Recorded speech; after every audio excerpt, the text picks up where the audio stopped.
A release candidate for v2 has been uploaded to the public playtest, and with it comes optimizations, bug fixes, and some additional things which we'll cover in this video. If you missed my previous v2 videos, they'll be linked at the end of this video. Basrah has received a little bit of love, with the airfield point of interest receiving some touch-ups. The north side of the airfield has been expanded upon, with additional cover and buildings. The rest of the airfield has had some touch-ups too, with additional ditches and defensive cover, as well as new buildings, more watchtowers, and trees added. With the new version, the aeroplane crash has been removed. I'd like it to be returned or something similar, as it gave a sense of the airfield being used. Shader improvements have come to red dot style optics, as well as reticle adjustments with brightness and size. The parallax effect for the optics have also been improved and made more accurate. The CCO also no longer occupies a lot of screen space. I'm really liking the change to the 1p63 optic. With the improved color tone and the more compact reticle, it makes it much easier to use and it appears to be a lot more stable and less wobbly. The Z point for the MEA, the main noticeable difference is the reticle color, as it appears darker in tone and not as bright as compared to before. The Canadian faction's EOTech has also been adjusted, with the reticle being much brighter and the weapon view being pulled much closer, making the optic occupy too much screen space. If it was the old weapon view with the new reticle, it would be the sweet spot. Grenade visual effects have been updated, bringing better performance and also better visual fidelity. There is a noticeable improvement with the smoke effects, but I feel like the flash to the new explosion is too prominent. Grenade explosions have a very brief flash, before it's engulfed in the smoke and debris. I like how the old explosion has a wind drift effect with the smoke.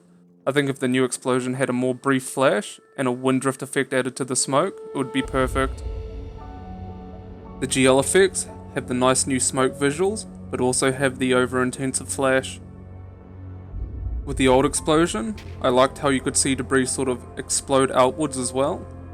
I think with a lesser flash, the new smoke visuals, and maybe adding a few outwards explosive effects, it would be perfect. Ironsight options have been added to the Canadian faction for their C7 and C8 rifles. And yes, you have noticed correctly, the C7 and C8 rifles now have a foregrip. Pack light modules have also been added to all weapons, but these are purely cosmetic for the moment.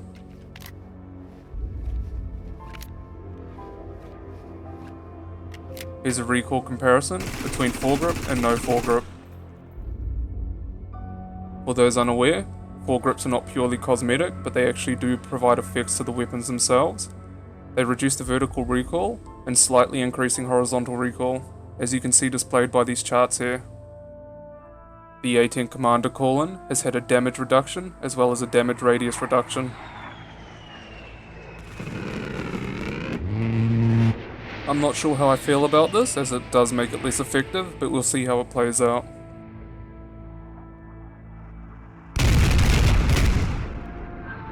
The SU25 call-in for the Russian commander has been slightly buffed, as the explosions now do splash damage to light vehicles. The camera view for all remote weapon systems has been altered. The image itself is a little harder on the eyes. I'm not a vehicle guy, so I won't notice it too much, but I'm sure those that use vehicles regularly, and those that utilize filters, might find it a little annoying. To finish this video off, I just want to cover a few extra things. There has been a focus on performance improvements, and I'm happy to see some of the more performance-intensive maps have had some optimizations done, such as Lashka and Skorpa. Body dragging has been made more responsive, with the trace size and angle limit being increased. The exploit allowing you to shoot out the MRAP engine has finally been patched. It's been in the game for a long time, and it's good to finally see it be fixed. That's pretty much it for this video. The patch notes will be linked down below in the description, and I'll catch you guys in the next one.